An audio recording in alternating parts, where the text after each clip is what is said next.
This class is only on Skillshare, and I wanted to introduce myself. I want to put a face with a name before we dive into the material. My name is Sun, and I'll be your guide today. I like to introduce myself in every class that I teach because it's important to put a face with a name. And you can see how passionate I am about the topic that we're talking about today, which is personal finance and helping the average person get their money in order. So just a few quick things about me that is first and foremost, I don't talk about personal finance having come from a place with a ton of money. I was not born with wealth. My parents did not give me $8 million and then I created $100 million. That's not how it happened. I was the kid of refugee parents and I literally had nothing. When I started college, my parents couldn't give me any money for college. So when I left college, I actually left with $60,000 worth of debt. So with that much debt, I had to get a job in finance to make sure that I could pay it off. This is important because I know how hard it is to build wealth from a negative net worth point of view. I'm not coming from somewhere who has a lot of money and then made it even bigger. I came from a negative net worth and I have a very large positive net worth now. Other than that, you'll see that I was a kid of refugee parents and I took a year off and traveled the world. So this is not me just talking about financial freedom and never having done it. I actually did a semi-retirement and took a year off to travel the world when I was 30. It was absolutely and unequivocally the best experience of my life, and I feel so fortunate to have been able to do that. I was in a place of financial freedom, and I still am, to do what I wanted to do. I learned how to surf, snowboard, and I volunteered with Doctors Without Borders in South Sudan. Again, amazing. Finally, we'll cover this in a later slide, but true that personal finance is not taught in our schools, so don't feel bad that you never learned any of this stuff in America. It's just the way it is. I mean, they don't teach this stuff in schools, in college, in grad school. I've been through all of those. I'm a CPA. I'm a chartered financial analyst. At no point was this ever taught to me, so don't feel bad if you don't have this information. We're going to teach it to you now. That's why I created this course on Skillshare, so that you're able and lucky enough to be able to take this class on Skillshare and spread the word by recommending this class on Skillshare to other Skillshare students and people who are not even on Skillshare. Recommend it to them and say, hey, take this class about personal finance on Skillshare. Throughout this class, you'll see me, animations of me, or just PowerPoint slides. We're going to switch things up to keep things interesting for you, but the majority of it, because there's a lot of information, is going to be on PowerPoint slides and me voicing over and talking through it with you. On certain things, we'll pull out animations and make things interesting and add little music videos, fun music videos here or there. So let's get started. I always start off all of my classes with the compelling why. Why should you watch this class and spend any amount of time watching this class? The reason? To learn about money. To learn that money can buy freedom. We all grow up learning that money can buy stuff. That's what America wants us to know because all American companies are profit maximizing, which is a fancy way of saying that they want you to spend all of your money with them. Yes, you heard me right. All of your money and even money you don't have through loans. These companies like Nike, Google, Instagram, Wells Fargo, and Apple want every dime you have. The more money you spend with these companies, the bigger they get. Your job is to learn how to protect yourself, and that's what this class does. Think about it this way. If I told you that you have to go out in the world today and navigate without a phone, how would you feel? A phone is almost necessary in this day and age. Maybe you could get by without being able to text or use your phone or any other apps out there, but it would make it a heck of a lot harder. The same goes for learning about money. Maybe you could get by without knowing about money, but it's going to make it really tough, which is why 60% of Americans don't even have $500 in savings. It's a really tough life when you don't know about money. My life's goal has been to educate others about money. Mainly, my life goal is to educate the middle and low income groups about money because that's where I came from. I came as a refugee, a really poor background. And it's really easy to talk about money when you have it. But when you don't even have a bed to sleep on, then let's hear you talk about money. That's my background. I didn't have a bed until I was about 10 years old, but learning about money and learning how it was able to buy me freedom, that's what helped me understand the uses of money. Now I work because I want to work, not because I have to. There's a huge difference there. The sad thing is no one taught me about money through any of the courses in my high school, college, grad school, or getting my CPA or my CFA. In none of those where they taught me about personal finance. And the sad part was that I was an accounting and finance major too. I had to learn about it on my own through digging through massive amounts of websites, books, articles, etc. My goal is to change that. I've taught over 1,000 students about personal finance and on how to make money work for you. My classes are not filled with any BS. It's all real because my incentive is to help others. This class is made specifically for Skillshare and Skillshare students only and is only available on Skillshare. To finalize this section, money is at the root of almost every transaction in modern life. Yet we don't learn how to use money in our everyday lives. We hear what the media tells us. We should buy this or buy that, or buying this will give us a status symbol. We should take out loans for anything that we can't afford right now. Yes, we hear you. We hear all that, but what we never learn how we can use money to our advantage to buy a life free of financial stress. This is also not a get-rich-quick scheme. Earning money to buy a life free of financial stress takes hard work and takes years to do. This course gives you the roadmap and the knowledge. At the end of this 2-hour course, you'll learn how to use money to buy a life free of financial stress, which will then allow you to take whatever job you want and the eventual freedom to decide if you want to work or not. If you're like me and you like working and making a difference, then you'll probably continue working. My financial situation allows me to live a stress-free life financially. That's the compelling why on why you should stick through this course and finish it on Skillshare.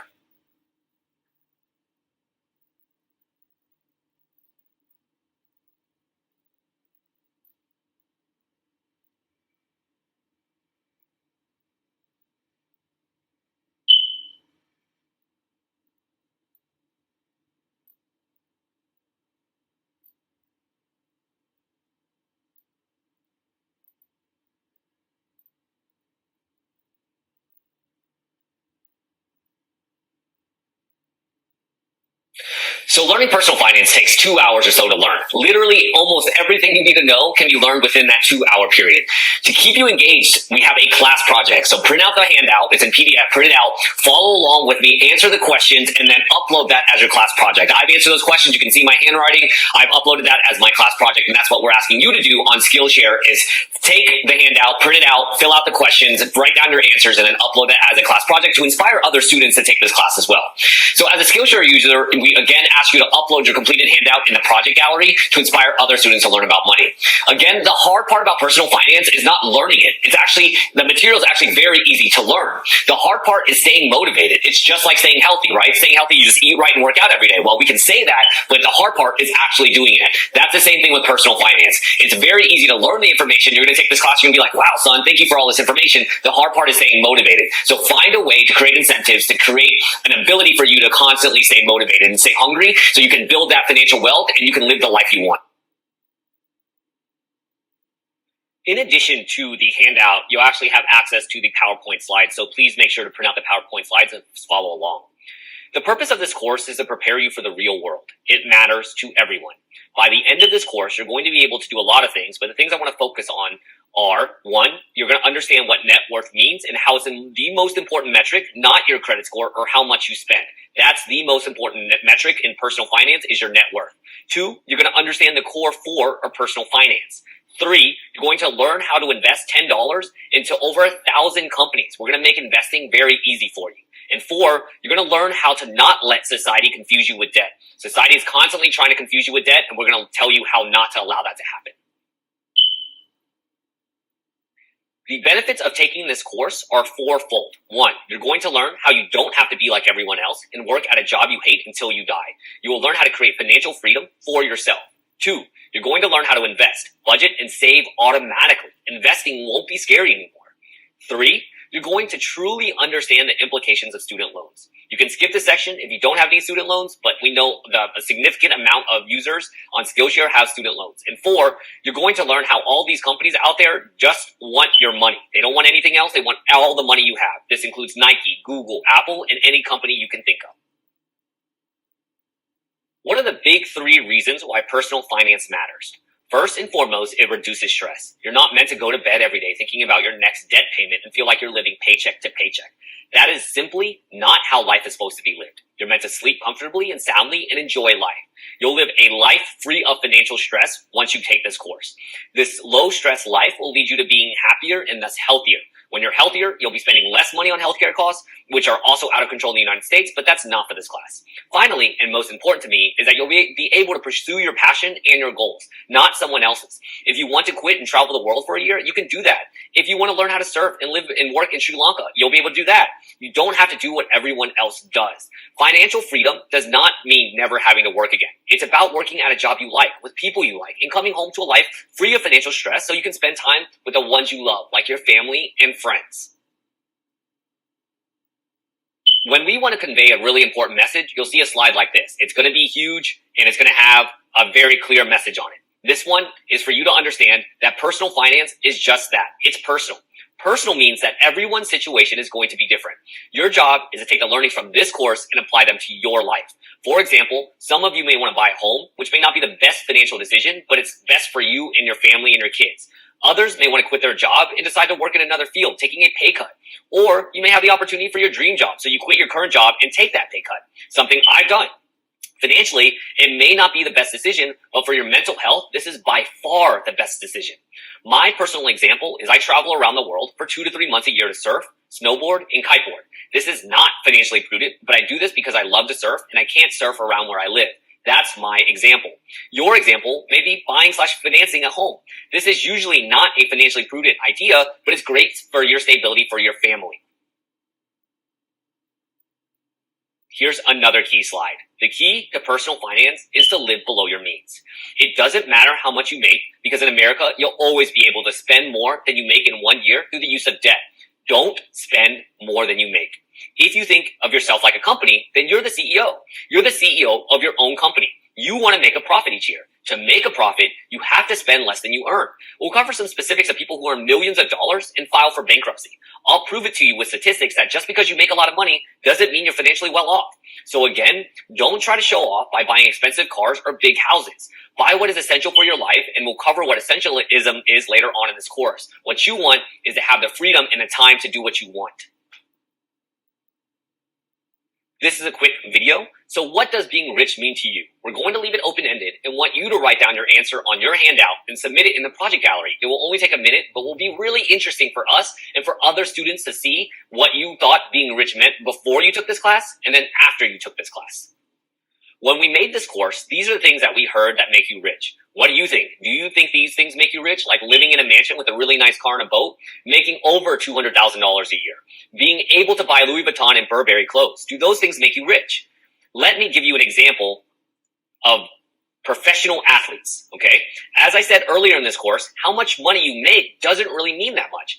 As you can see, these professional athletes made multiple millions of dollars, and you can see how many go bankrupt or are in financial stress within 5 years. Almost 80% of NFL players. Why? Because they live above their means. They're buying really huge houses, multiple, and cars, multiple, but using debt to finance them. We'll cover the difference between what owning something really means and financing something means later, but now we just want you to keep in mind that these people are living above their means and thus need to use debt to purchase these things that they have. This is one of my favorite slides of the course. I didn't even think about net worth until I was about 25. Now you know a term that is going to be retained for you in your brain for the rest of your life. Being rich is about having a high net worth. What is net worth? Net worth is what you have left when you subtract your liabilities from your assets. If you take our budgeting 101 class, you'll see that. So net worth, easy example is, let's say that my house is worth $300,000. My home loan for that same house is $200,000. Then I have a net worth from my house of $100,000. You want your assets to outpace your liabilities by a significant amount, and you want to grow that gap. More assets than liabilities, and that's how you increase your net worth. So what are assets? Things that are worth money and hopefully go up in value over time. Think investments in your house. Cars are assets as listed above, but they don't go up in value, so be careful about spending a lot of money on cars. We actually say don't spend very much money on cars at all. You want to increase your assets without taking on liabilities. Think about it this way. If you buy a $200,000 home and you take out $200,000 of debt to do this, did you increase your net worth at all? The answer is no, you didn't. Another example is, let's say you have $2,000 worth of cash. That's an asset. But then you go buy a $2,000 purse or a $2,000, TV. Did your net worth increase? It did not. Did it go down? Probably, because that purse is likely to decrease in value really quickly as you use it. Same thing with that TV. That's what happens when you buy depreciating assets. What you want to buy are assets that appreciate. We'll cover how you can increase your net worth later, but in general, you want to make money and then invest it so it can grow. That will increase your net worth and make you rich, which means high net worth. As you can see on the slide, net worth, that's the most important personal finance number. Okay, so now let's move on to the next slide. Let's talk about two different people, Dumb Dan on the left-hand side and Smart Sam on the right-hand side. On the left, you have Dumb Dan. He makes $200,000 a year. Good, right? Well, he has $500,000 in debt and no savings. His net worth is negative $500,000. On the right side, you have Smart Sam. He only makes $60,000 a year, but has been saving for a while. He has no debt and $250,000 worth of savings and investments. He has a positive net worth of $250,000. Do you see the difference now? Dumb Dan probably looks a lot richer. He has a big house and a nice car and even a high credit score. Smart Sam looks poor to everyone, but he's the one with a high net worth. Looks will be so deceiving as you get out of college and move on into the real world. And for all of you who are currently working, any millennials and people like that, you already see this. The people who look rich, well, they spent cash to buy all the stuff that they have and have a low net worth. We'll talk about later why FICO scores don't matter and why we put them up on the screen here, because they are not connected to your net worth at all, which is why Smart Sam has a lower FICO score but a higher net worth. And look at Dumb Dan, really high FICO score and has $500,000 in net, a negative $500,000 net worth, because FICO scores and your net worth are not connected at all. The key is focus on your net worth. This is one of those slides that are just very, very key. Don't focus on showing off your wealth or credit scores. The number that matters the most is your net worth. You need to focus on increasing your income while keeping your expenses stagnant or even reducing your expenses. This will then allow you to have a high profit each year when your income is much higher than your expenses. You are the CEO for your own company. As CEO, you should strive to have the highest profit each year. The only way to do this is to increase your income and keep your expenses low. Again, focus on your net worth. Since net worth is your focus, you should be careful about debt. There's no way I would be where I am without making an investment in my education using student loans. However, I was very careful to choose a career that would allow me to pay off all my student loans within 4 years. You need to really consider the impact of debt on your life and understand how debt and the paying of interest can limit your ability to achieve your financial goals. I'm not saying all debt is bad. If you're really good with your finances, you could use debt to leverage things, but for most people, you need to get out of debt first and then get your footing down and then decide what you want to do. Make sure you're making a good investment with any debt you take out. The other key point here is earn more than you spend, which we've talked a lot about. This will allow you to invest your difference, increasing your net worth, and then allowing you to find financial freedom. Next, we're going to cover how to make your first budget. It's going to take less than 20 minutes to make your first budget. And before we start, we have a funny music video that will make you laugh because, well, we've covered a ton of info so far and it's good to get some laughs in. Keep in mind that this class is on Skillshare. So just move over to my Budgeting 101 class. It's a separate class on Skillshare. Take that class and then come back here. Okay, so let's talk about building a capital base. Let's use Jenga blocks to show you the difference between people who have a negative net worth, a high net worth, and a low net worth. So you can see here that the red blocks, the red Jenga blocks, do not represent some truth or dare Jenga game. The red blocks represent debt. The green blocks represent income or assets. So off to the left, you see somebody with negative net worth because they have a lot more debt than they have income. And we'll go over through the details in a second. In the middle, you see somebody with a high net worth. They have tons of different income, starting with an emergency fund and then a screw you fund and a bunch of different other types of income and savings. And then finally, you have somebody who is off to the right, which is a representation of my parents, who have a low net worth, but they don't have any debt whatsoever. So these are the three different blocks to give you a visual analogy of negative net worth off to the left, in the middle, high net worth, and on the right-hand side, low net worth. So let's go through the detail of somebody who has negative net worth. So on negative net worth, what you can see here is that you have your main job, which supports your car debt, your house debt, more house debt, credit cards, and student loans. You can actually think of this as somebody who just graduated, right? They graduate, they have one job, they get a car, they get a house they can't afford, they have credit cards, and they still haven't paid off their student loans. This is not different from the average American. So what about somebody with high net worth, right? So let's look at the details of somebody with high net worth. You would see at the bottom there, and we'll talk more about what an emergency fund is and a screw you fund, but those are two things that are buttressing in their stack. Then you look into it and they have a 401k savings. They have more savings on top of that. They have dividend income as an extra stream of income. They have one side hustle, maybe it's a rental property. They have another side hustle, maybe it's a business that they run on the side. And then they have their main job at the top. And in this case, we added a little bit of debt. Maybe they have $5,000 of car debt. Obviously, they could pay it off really easily.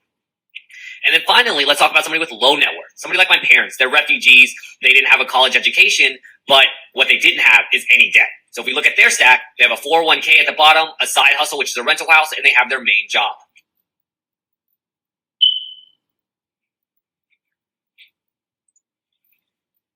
In finance, we do this thing called scenario analysis. What we say is, what happens if this thing happens? So it's kind of like if you're a computer science major, an if-then statement. If this, then this. In this case, we're going to see what happens if you're negative net worth and you lose your job. So we can see the stacks here again.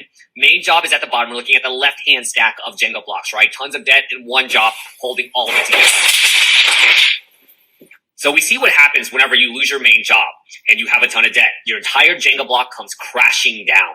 And that's what we want to prevent, because what happens when all of it's being buttressed by one job and supported by one job? Not only if you lose your job, everything comes crashing down. If you break your leg, you think you're going to call out of work. If something goes wrong, do you think you're going to call out of work? No. And how do you sleep? You're going to have so much stress because you know that if you lose your job, everything comes crashing down. And again, this is that average American, which is why we're trying to prevent this for you.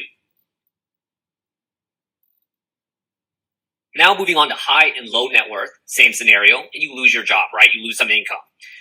It's pretty obvious to know what's going to happen here. Let's go through the video, but you'll see what happens. So you see here that you lose some income, you're okay, because you have so many other income blocks. And if you lose your main job and you're low net worth, what happens? You're okay as well. So my parents are retired and they have a rental house property supporting them and they have savings as well.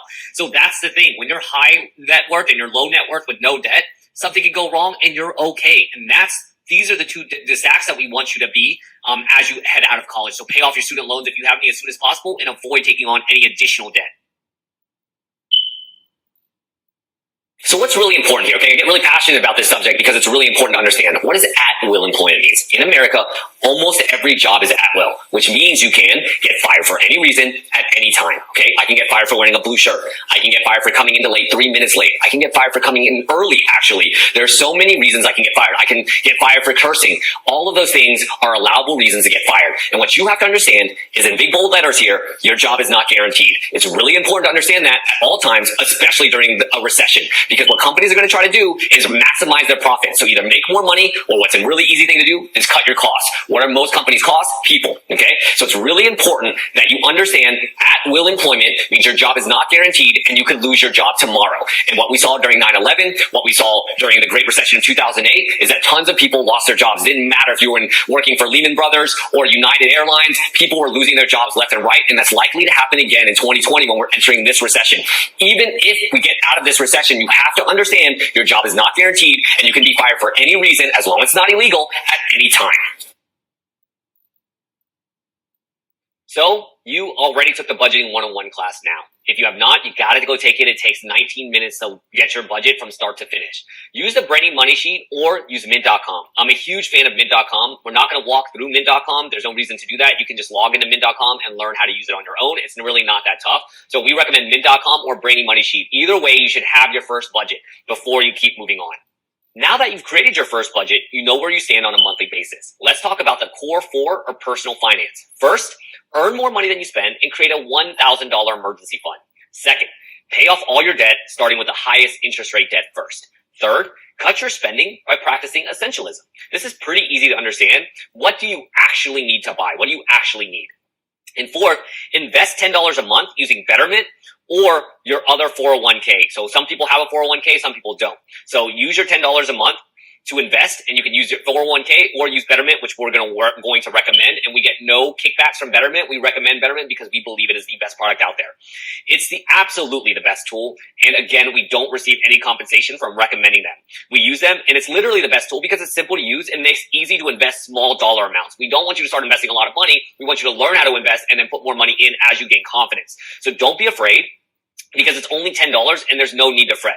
Well, we will explain what investing in an index fund is later on using a game called Monopoly. Just know you'll be investing $10 in over 500 companies.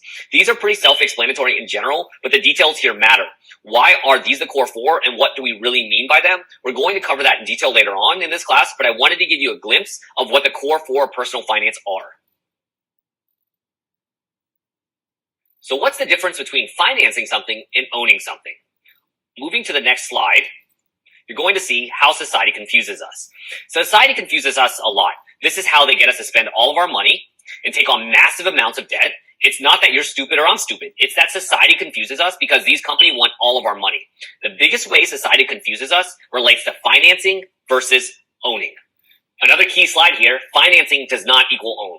Financing something does not mean you own it. If I buy a car and I put $0 down and just sign a piece of paper, do I own that car? What happens if I put in a 1% down payment on that car? I own 1% of that car. The remainder of the car is owned by the bank.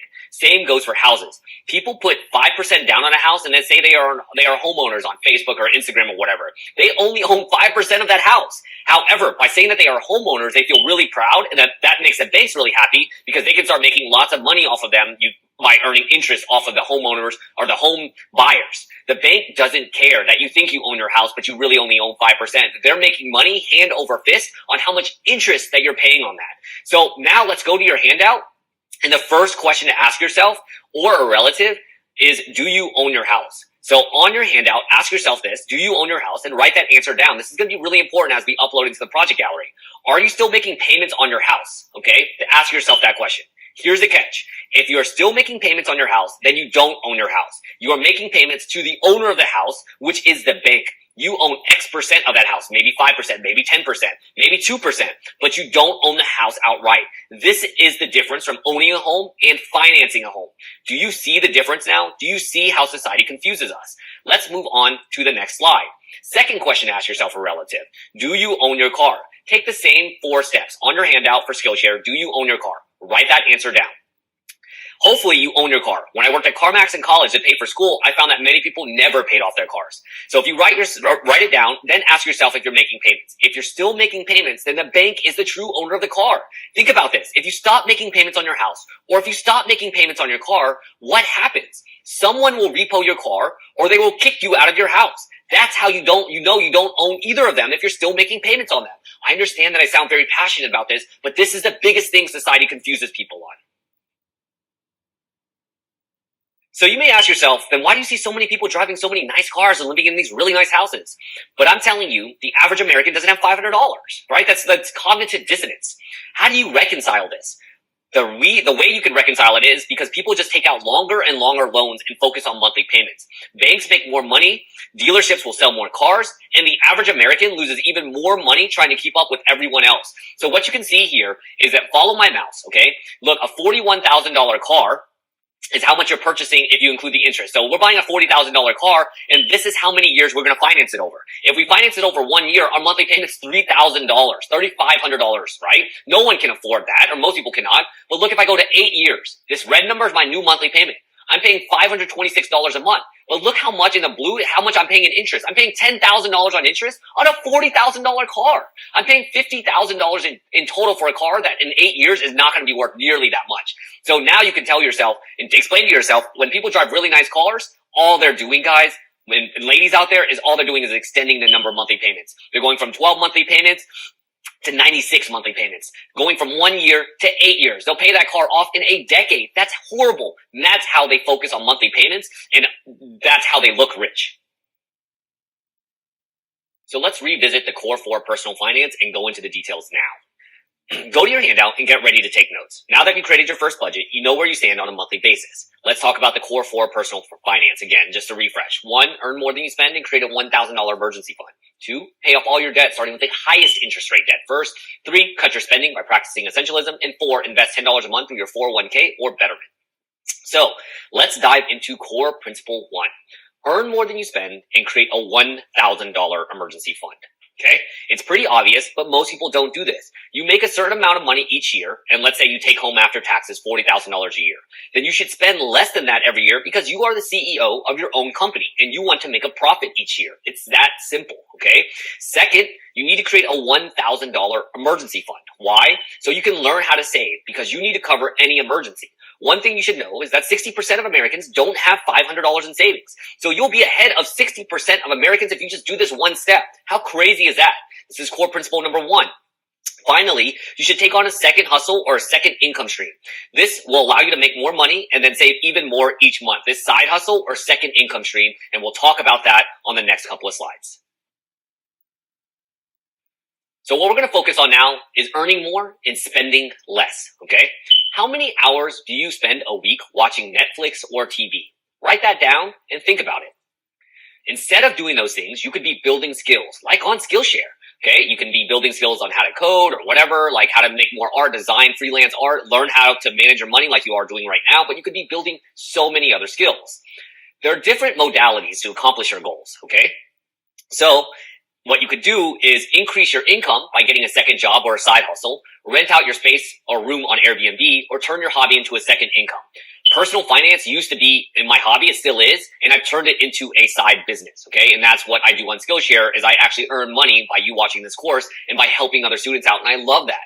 The other thing you need to do is decrease your expenses. You can use your budget to determine what you're spending your money on and reduce those expenses. Some easy ways to do this are just spending less money, renting a smaller place when your lease is up, keeping your car for a really long time. I took my girlfriend to get her car detailed and she was like, son, it looks like it's brand new. That's true.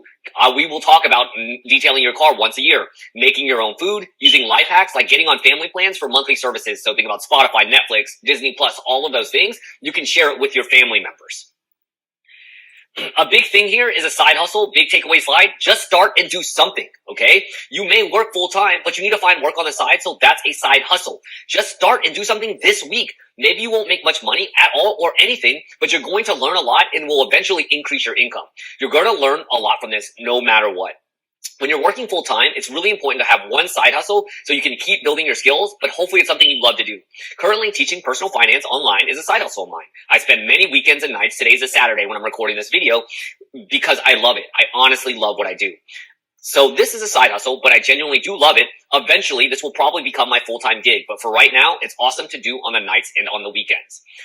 So here are some examples of websites and companies that, you have this printed out now, and it can help you make money on the side once you have a skill that people will pay for. And there are a million things people are willing to pay for. You could teach on Skillshare, Tutor, Upwork.com, Rover.com, Uber Eats, selling items on eBay, photography. I buy stock photos, consulting of any type. I do financial consulting. So those are all things you can do to work on your side hustle and make more money. So I've gotten a lot of questions from students about what are possible side hustles and a quiz that maybe help them out. And we found this really great website, hustlevita.com. So it's HUSTLEVIDA.com. You can see the link up here, hustlevita.com. We found this really great website that lists a bunch of different jobs you can do. So you can work, you can rent things, or you can sell things as your side hustles. They have a tip sections, a blog, a quiz, and some tools. But like, for example, if I go to work and then I go to beauty, for example, I click down here, it gives me different options, even with a Hustle Vita score, apparently, that tells you how good it is. So you can just read more about it, learn more about what it is. So StyleSeed is a marketing and payment platform for hairstylists, manicurists, makeup artists, and barbers. It's really, really great. And we messed around with the quiz as well. So click quiz, and it says, what kind of solopreneur are you? And then you can start answering questions around it. So again, hustlevita.com. You can take the quiz if you want to, but it gives a lot of really great options to find the best money-making option for you. So the best side hustle. So you choose your own hustle. Can you work? Do you want to sell? Do you rent things? It has tools and a quiz. So it's a really great website that we found, and we highly recommend it. So hustlevita.com, HUSTLE Vida.com. So now we focused on earning more. Let's focus on this emergency fund. When I told you to create a $1,000 emergency fund, that's for small emergencies, thinking about like, hey, I need to get 4 new tires. One of the things that one of my grad school professors told me was how important a screw you fund is. What is a screw you fund? It's at least 6 months of living expenses saved up in cash. Essentially, if you don't like your job anymore for any reason, you can leave and walk out. It doesn't have to be that dramatic either. The most simple example I have is, let's say you live in a big city like Houston. Your company moves their headquarters from one side of Houston to the other. If you've ever been to Houston or any major city, you know how big a deal that is. This could easily make your commute double, and you could be driving 4 hours a day, 2 hours each way. Do you want to stay at that job? Personally, I would not. And I would use my screw you fund. I would say, look, I'm leaving and I'm looking for another job. I would think most people would actually say, no, I'm not going to move and drive 4 hours a day. That's the importance of a screw you fund. This is something I teach because of how important it is. Later on, you'll want 6 months of living expenses saved up in a liquid cash account. That way you can quit whenever you want. And if you get fired, you're good too. You never know when you could possibly get laid off, get fired, or your company's headquarters move, or so many, a multitude of other things could happen where you want to quit your job. In the end, this gives you massive peace of mind. It's how I sleep so well. I don't care what happens at work because I know I'll be fine for several years without working. The second core principle is to pay off all your debt, starting with the highest interest rate debt first. Why? Because paying interest is the biggest barrier to building your net worth. You are literally losing money in your sleep. Interest expense accrues while you sleep, and you're never going to be able to build a high net worth if you lose money while you sleep. You should be making money while you sleep. Pay off all of your debt. Use your handout and write down all your debt that you have. And I know this can be scary. So you can do this in your handout, but you should have already done this in the Budgeting 101 class. That's why it's so important to take that class on Skillshare. Then, after you've written down all your debt, Find the interest rate for each one of these types of debt. Your debt may include student loan debt, car debt, house debt, and credit card debt. Rank them from highest interest rate to lowest interest rate. You need to pay off all your debt for the highest interest rate debt, and then move down the list to the next highest and the next highest and the next highest interest rate debt. So you start from the highest interest rate and you go to the lowest interest rate. Pay them off one by one. In practice, this usually works by paying off credit cards and payday loans first, then moving on to student loans, car loans, and finally, your house loan should generally be your lowest interest rate, okay? So again, to recap, if you follow my mouse, pay off all your debt, starting with the highest interest rate debt first. Avoid credit cards. So until you have all your debt paid off, you gotta, avoid them. And if you decide to have one, you need to pay it off every week using it just like a debit card. If you cannot pay off your credit card every week, you need to get rid of it. And then we've already talked about how it works in practice. And don't get discouraged. Even small amounts of payments against your debt will have a big impact later on.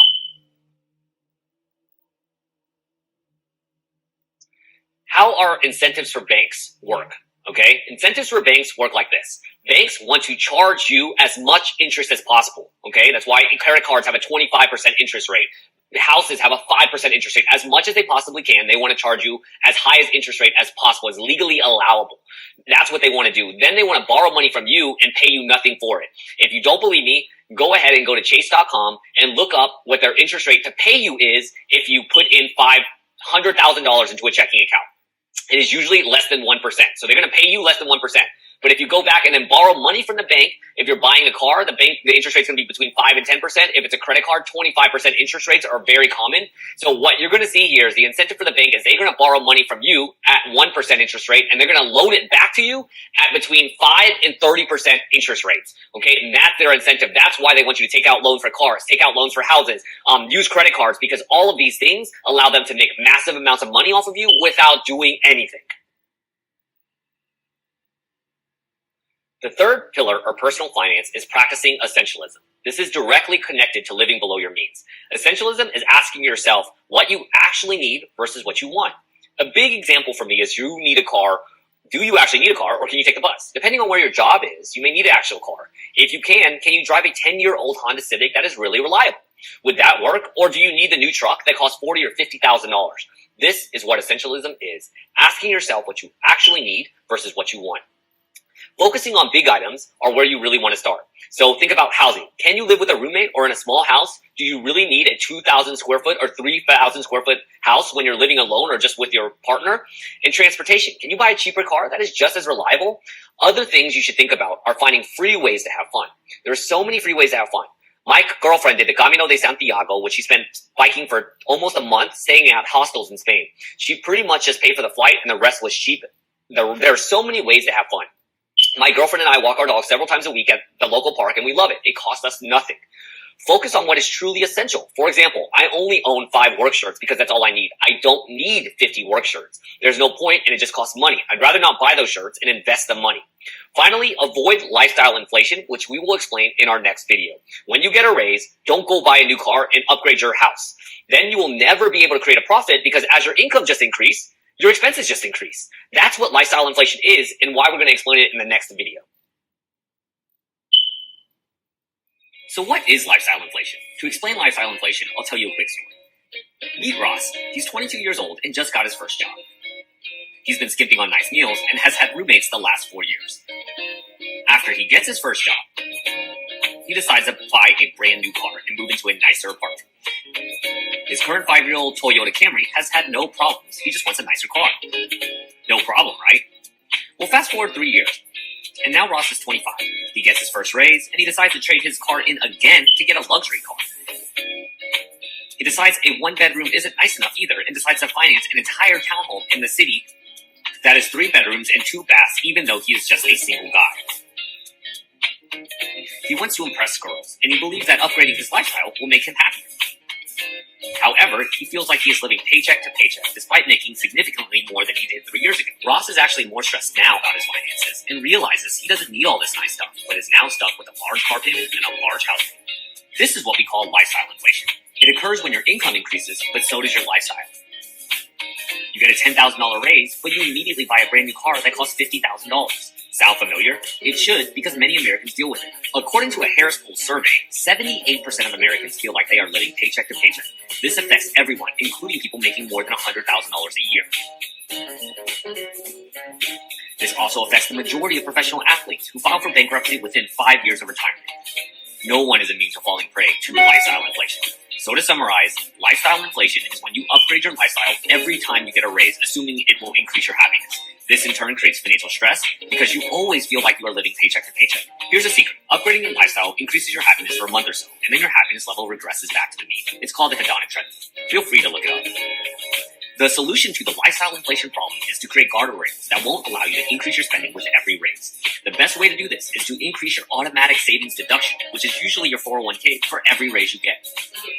Did you get a 5% raise? Increase your savings percentage by 5%. 2 years later, get a 10% raise? Increase your automatic savings percent by another 10%. This will force you to live within your means. I personally do this through 2 different ways. I used to increase my 401k automatic deduction, but I maxed out on my 401k deduction. So my next step was to increase my tax withholding percentage for each raise. It doesn't matter which savings account you use, an American Express online savings account, 401k, Roth IRA, or increasing your tax withholding. Use any of these accounts that put your paycheck into savings and not into your checking account. Putting it into your checking account will allow you to spend it. The key to the savings account is that it must not be easily accessible. This will prevent you from spending all the money in your savings account when you have an impulse purchase if it is too easily accessible. Increasing your automatic savings every time you get a raise prevents lifestyle inflation because for every raise I've received over the past 5 years, my net paycheck stays the same. Yes, I get a big refund at the end of the year, but I just invest this money. This is probably the biggest tip I can give you when it comes to personal finance. And this is probably the biggest reason why I'm financially independent at such a young age. It's why I can pursue mission-driven jobs and do what I love, like making this class and cool animated videos like this one. So revisiting Ross's story, he should save the majority of his raises by increasing his 401k contributions instead of buying a new fancy car or house he doesn't need. The last core principle is investing $10 a month. Why $10? Because it's a small amount that everyone on Skillshare can afford. You should invest more, but let's just get started with $10. This is really small amount of money, which will teach you how to invest and what investing is. Most importantly, it's going to remove the veil of fear. Everyone thinks investing is scary, and I'm going to show you that it's not at all. We're going to invest $10, not in one company, but in 1,000 companies. We're not only going to invest in stocks, but we're going to invest in bonds too. How is all this possible? Because another CFA started a company called Betterment, and it's one of the most amazing companies out there. They are a robo-advisor, which means they use technology to make things super cheap for you to invest. And yes, you only need $10 to start. To be honest, if you truly don't have $10, please go find $10 to invest. That's what you need to do. What you'll see is that the richest Americans are heavily invested in the stock market, and that's why I want you to start investing now as well. This is one really important way to build your net worth. In the next section, we'll explain what an index fund is and how you can invest in over 500 companies with just $10.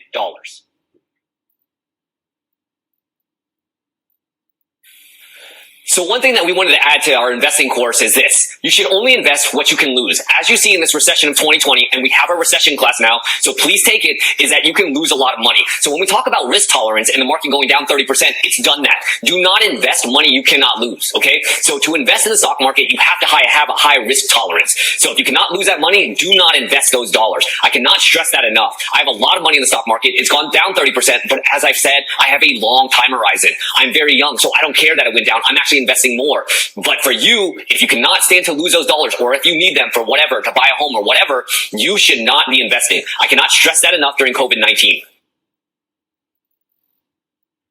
Another key takeaway slide here, investing is not gambling and it's not scary. Okay, so we want you to understand that. And we're going to use Monopoly to help you understand what investing is like. Okay, so on the next slide, you'll see that this is Monopoly. So here's Monopoly. Everyone knows this game, and if you don't, the purpose of the game is to buy up as many properties. Okay, follow my mouse, all these properties here. You want to buy as many properties as you can to bankrupt all the players when they land on your slot. They land on your slot and they pay you rent. Then you have all the money and everyone else has nothing. Each of one of these spaces represent a property, okay? Let's focus on the property everyone wants. Look to the right here, and that's Boardwalk. If I ask you if you want to own Boardwalk, what would you say? Most people would say, yeah. But you can own Boardwalk, and because there are 40 spaces on the Monopoly board, there's a 2.5% chance that someone lands on it. That's not exactly right, but it'll work for this example. So you have a 2.5% chance of somebody landing on Boardwalk. Now let's say I give you the option to own 10% of every property on the Monopoly board. So you own 10% of Pennsylvania Avenue, 10% of North Carolina, 10% of Pacific Avenue, 10% of New York, Tennessee, St. James Place. You own 10% of everyone, including Boardwalk and Park Place. Would you rather own 10% of every property on the Monopoly board or 100% of Boardwalk? Hopefully, your answer is 10% of every property on the Monopoly board. That's the difference between gambling and investing. Gambling is betting on one company, let's say Apple or Netflix, to do really well. Investing is saying, I own a small percentage of the top 500 companies in the United States. That way, when any of these companies make money, you will as well. Defining the term index fund, an index fund is like owning 10% of every property on the Monopoly board. You own a small percentage, also known as a share, of each property. That's what we recommend investing in. An index fund run by Vanguard, and you can invest in these through Betterment. Now you know something that most Americans will never understand: what an index fund is and how it actually works. This is going to be a very short video. The rich own the S&P 500, which are the top 500 companies in the United States. As you can see, percent of U.S. households owning $10,000 or more in stock by wealth class, top 1%, 94%. The bottom quintile, 4%. So you can see the rich own the S&P 500, and that's why I'm telling you to invest in the S&P 500 through Betterment. So the title of the slide is Starting Early and Compounding Interest. If you're a little bit older than an average person, look, starting now is what's important. If you're young and you're like just out of college, start early and it's going to change your life, okay? So let's move on to the next slide here.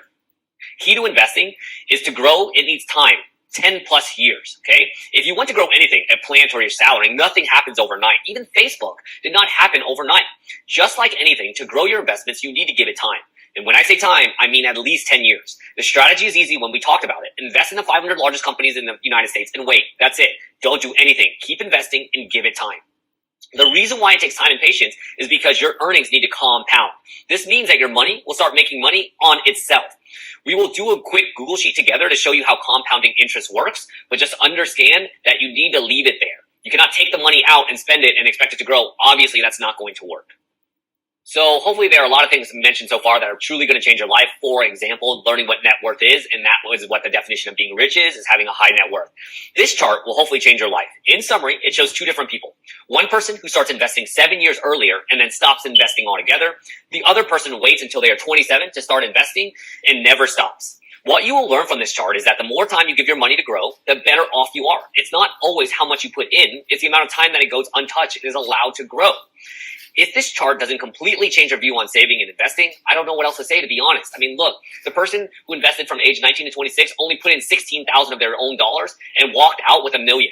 Age 27 to 65, that's how long they invested. They put $78,000 in and they walked out with almost $200,000 less because of compound interest.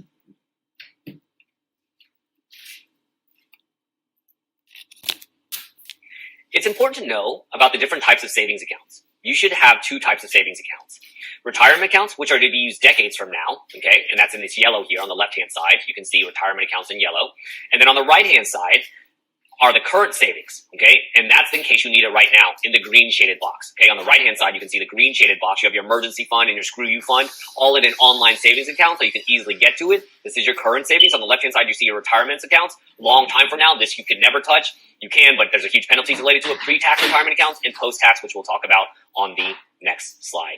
So on the next slide, focusing on the left-hand box, you will see that there are two types of retirement accounts. Pre-tax, right here, and then post-tax right here on the right.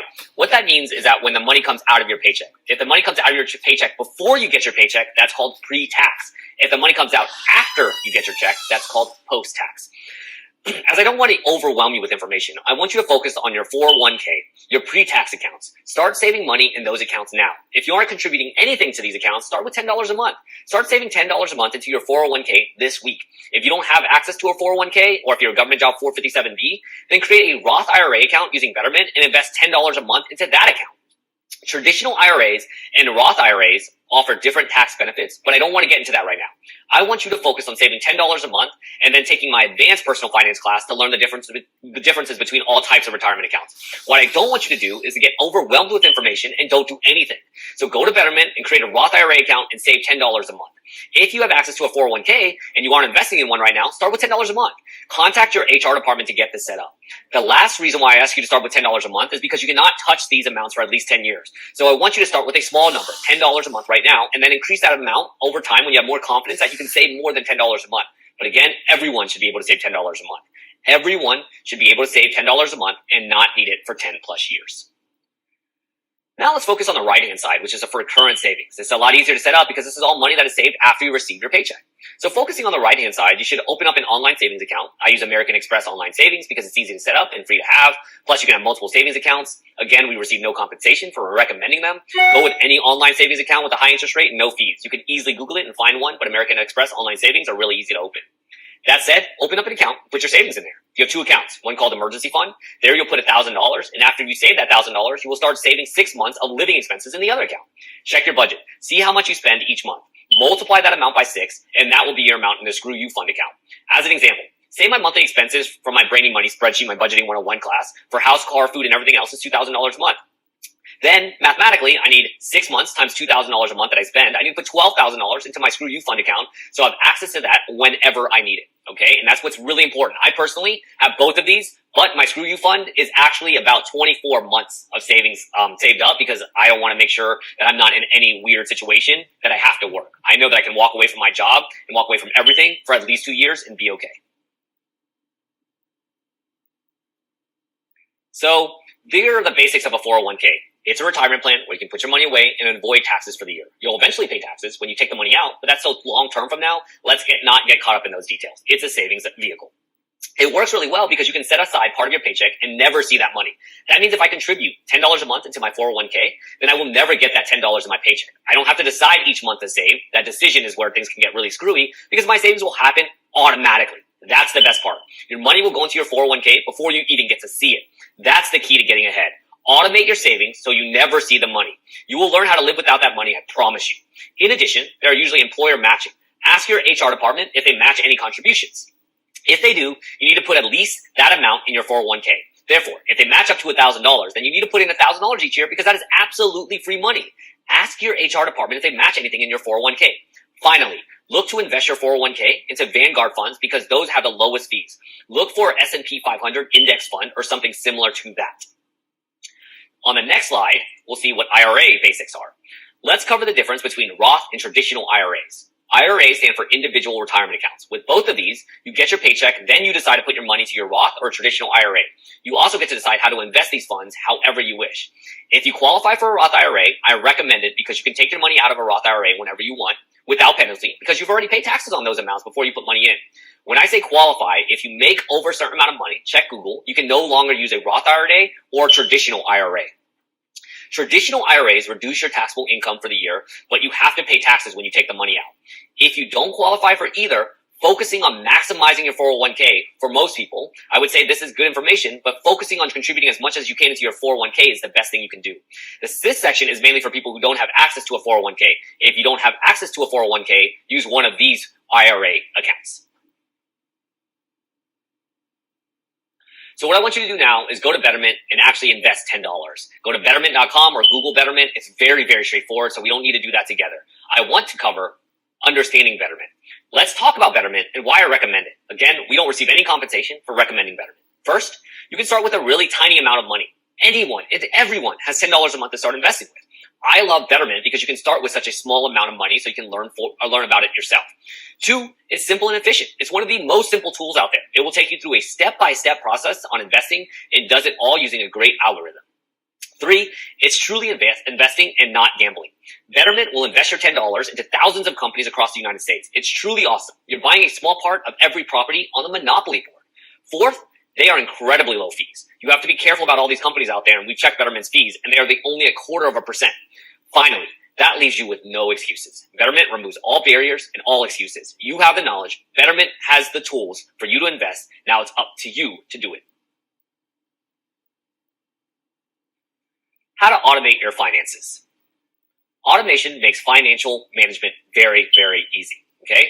Automation of your finances is very important. The reason is because if you're given the choice to save or spend every day, you will likely spend.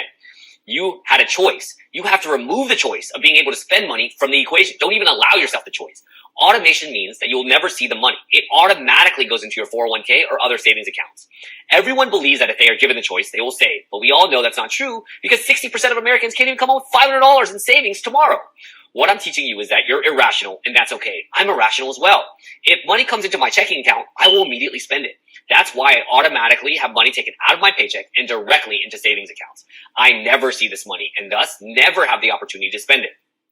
And since I don't take out any debt, I never spend what I don't have. The only thing that comes into my checking account each month is what I have to spend. I end up spending literally every dollar, but that's okay because I've saved everything I needed to before any money got deposited into my checking account. Thus, the key takeaway from the slides are save and invest automatically, which we've talked about. This includes automatic 401k deductions. Automate all your bill payments. You can set up online bill payments for everything now. It's not $19.95. Finally, and this is key, if you use your credit card, pay it off every 2 to 3 days. You're probably like, son, that sounds insane. It is, honestly, but it will prevent you from overspending. If you pay off your credit card every 2 to 3 days, then you'll use it like a debit card and never overspend and never get into a situation in which you're paying a bank massive amounts of interest, 20 and 30%.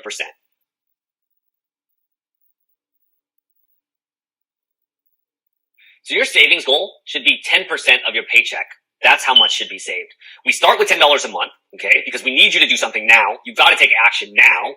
As you get more confident, you should move up from $10 a month to $100 a month to eventually 10% of your entire paycheck should be saved in either your 401k or some sort of other savings vehicle. So now you know your goal is 10%. Personally, I will tell you this. I save over 40% of my income.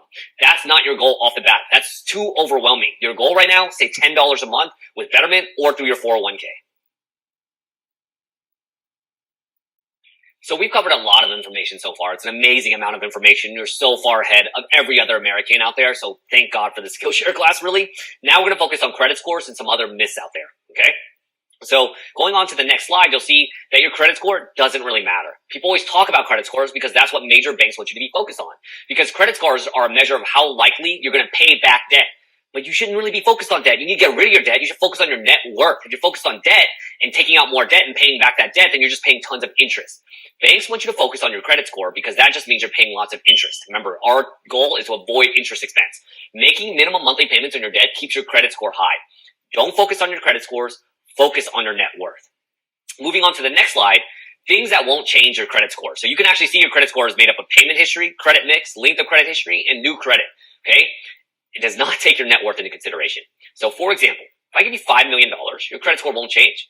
If your income increases by 100 times, your credit score won't change. FICO scores do not take into consideration net worth. It only takes into account payment history and the things listed to the left here, which is amounts owed, payment history, credit mix, length of credit history, and new credit. Higher FICO scores are generally tied to how much interest you paid over your life. The more interest you pay to banks, the higher your FICO score will be, as long as you're making all your payments. So what I'm trying to tell you is that you need to increase your net worth and not worry about your credit score. So here's some key takeaways for credit scores. If you want a higher credit score, and here are the big bold, it's easy. Just pay off all your debt. Okay, your goal is to have no debt, a high net worth, and a high credit score by the time you're 30. Again, biggest takeaway here, you can read all this stuff, but the net worth, your net worth is the most important metric. Nothing else. Your net worth is the most important metric. Now that we've covered credit scores, let's go over student loans. A lot of people have student loans. If you don't, just skip this section. It's only a few minutes, so we're not going to go into a deep dive. So truly understanding student loans. Spoiler alert, the only way to get rid of your student loans are to pay them off. You cannot discharge them in bankruptcy. They will follow you until you die because there are two types of debt, secured debt and unsecured debt. Types of debt, the secured debt are secured by collateral, something that the bank has to repossess. Think about a car. Unsecured debt is like a credit card. They cannot, they could, but they're not going to come get your Yeti cup or your microphone or your iPhone. They can do that, but they're not going to because it's just too costly to them. So credit cards are no collateral, nothing for the bank to claim. So secured debt is collateral, like a house or a car. Unsecured debt is no collateral. But what about student loans? Are they secured or unsecured?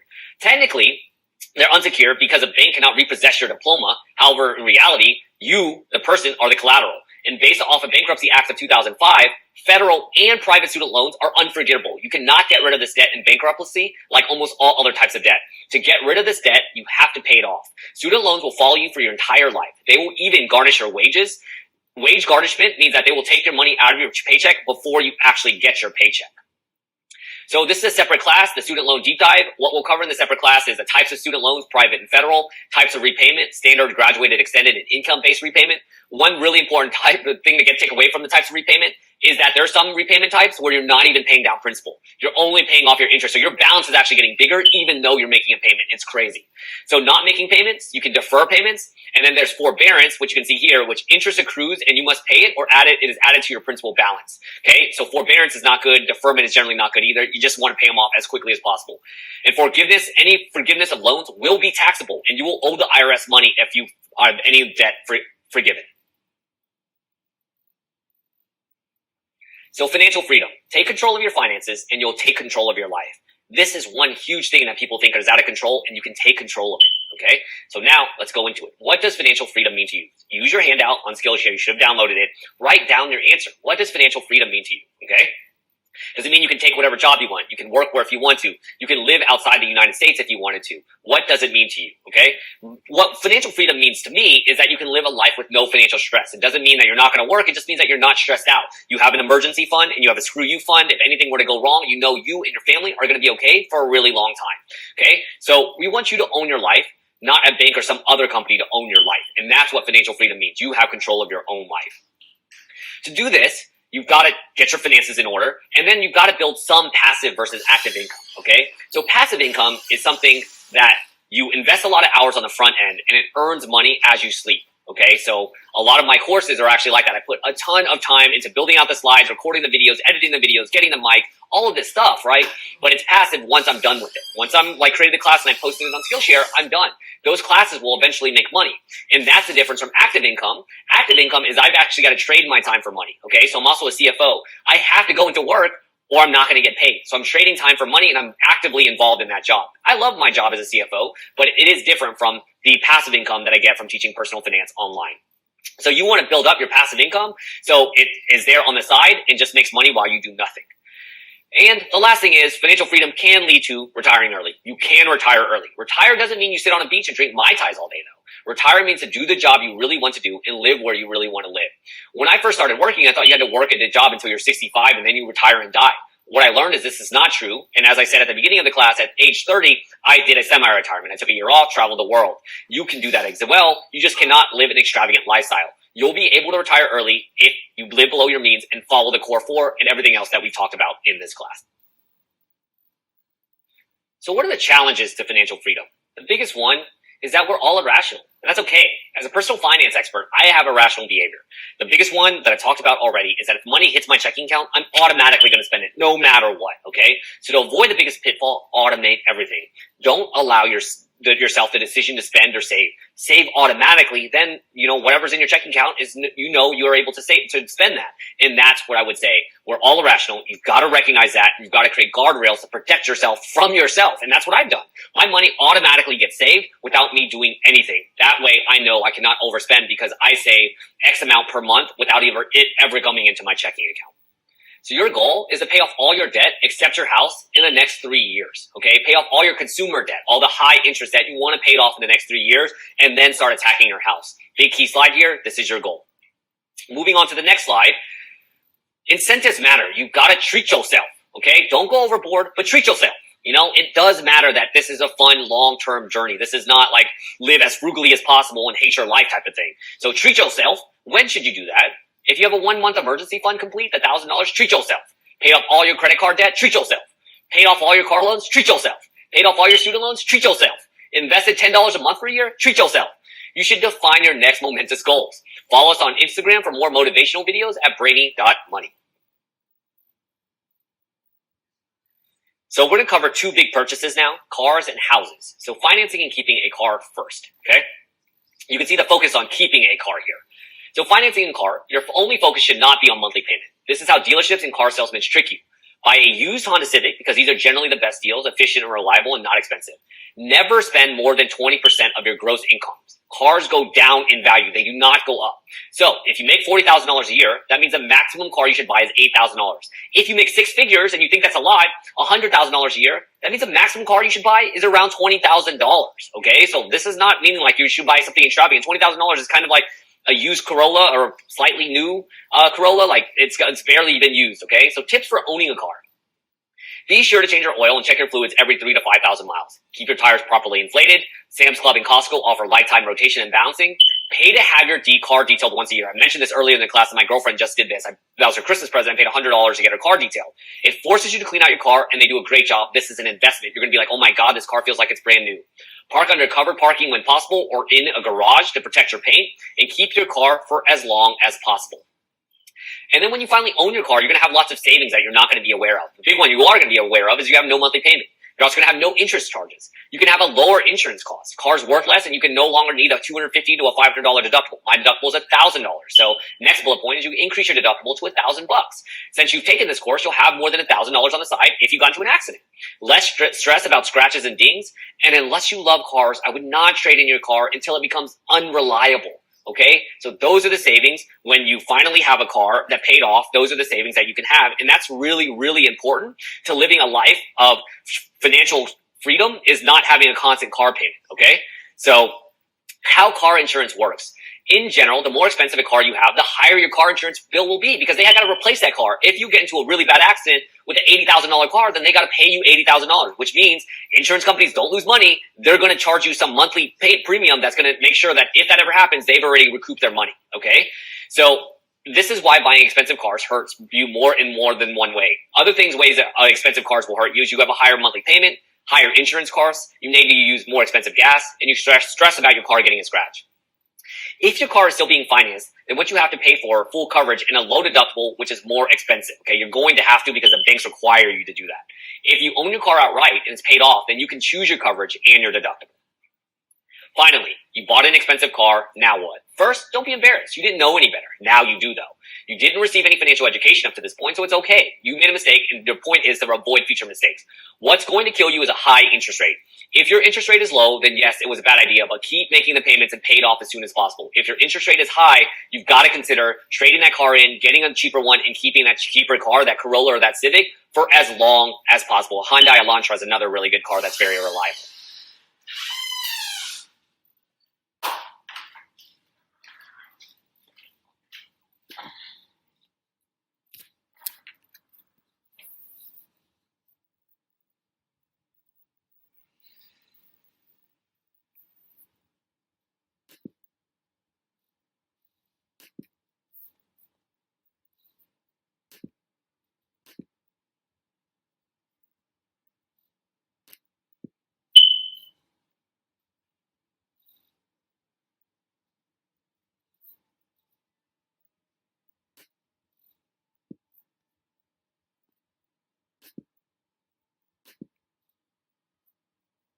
So financing and keeping a house. I know this sounds crazy, but there's so many people out there that buy a house or finance a home and stay in it for 3 years.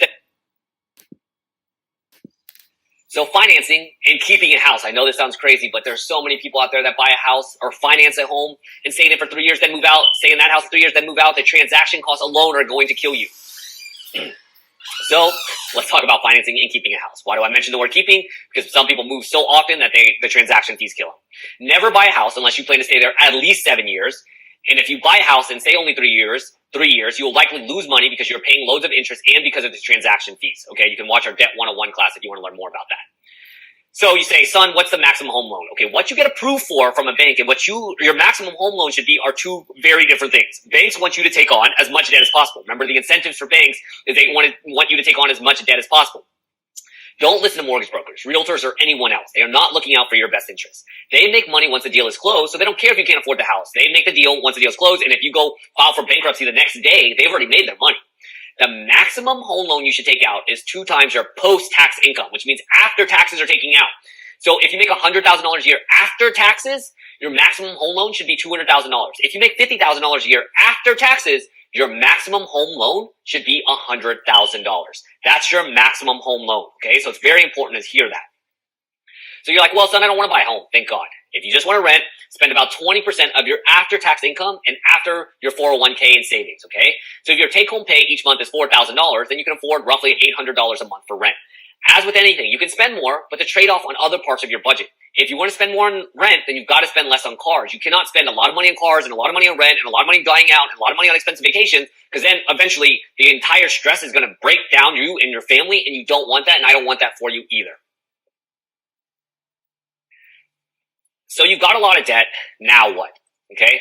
You have X thousand dollars of credit card debt. First thing, don't be embarrassed. You didn't know any better. Again, without going into it, look, you didn't get any financial education in America. No one did. Okay? What you have to avoid are high interest rates. It's unlikely that you have a low interest rate, but if you do, then the maximum low interest rate you're going to have is about 12 months. Okay? Cut up that credit card is the first thing you need to do. Okay? Cut it up because you never want to use it again if you have lots of credit card debt. Okay. Find ways to cut your spending, increase your income, cut your spending like we've already talked about. Look at side hustles, things like that, and stop everything you can to pay off all of your credit card debt within 6 months. Okay. And so now let's talk about how to pay off debt. We talked about paying off debt with the highest interest rate loan first, and that's called the avalanche method. So you pay off all your highest interest rate debt. So you have two loans, for example, $1,000 loan with a 4% rate and a $5,000 loan with a 22% interest rate. Pay off loan number 2 first. It's the best idea. Just so you're aware of it, you can also do the snowball method, which is based on the size of the loan. Okay, I have two loans, 1,000 and 5,000. I start with the smallest one, which I pay off the $1,000 loan with a 4% interest rate first. That's a horrible idea. You can't do it because they say mentally this could work. Look, my job is to show you all options. Your job is to decide for your life and for your personal finances which way is the best way for you to approach it. So now that you're done with the core 4 of personal finance, what's really important to understand here is that not only should you be investing in the stock market, you need to invest in yourself. Start your own freelance business. You're going to learn real world skills. And most importantly, you're going to invest in yourself. Especially during times of recessions, what you should do is be focusing on building new skills. The biggest new skill you can do is learn to invest in yourself. Take our class on Skillshare, The Art of a Side Hustle, and learn how to invest in yourself. So conclusion is you have the knowledge now. Everything you learned here is 90% of what you need to know when it comes to personal finance. You don't need to go research anything else. You have all the information now. Okay? You have the knowledge. Let's cover the core 4 of personal finance again one more time. Earn more than you spend and create a $1,000 emergency fund. Pay off all your debt, starting with the highest interest rate debt first. Cut your spending by practicing essentialism and invest $10 a month in Betterment or your 401k. So what did we learn today? We learned to focus on our net worth. We learned that this is personal. We need to live below our means. Investing is like Monopoly, and it's actually pretty easy using Betterment. You learned about the core 4. You avoided lifestyle inflation. Financing does not mean own. You're like one of the few Americans that actually finally understand this. Your goal is to save at least 10% of your income. Automation is key because we're all predictably irrational. Pay off all of your debt except your house in 3 years or less. Eventually pay off your house as soon as possible. And financial freedom allows you to take control of your life and live the life you want.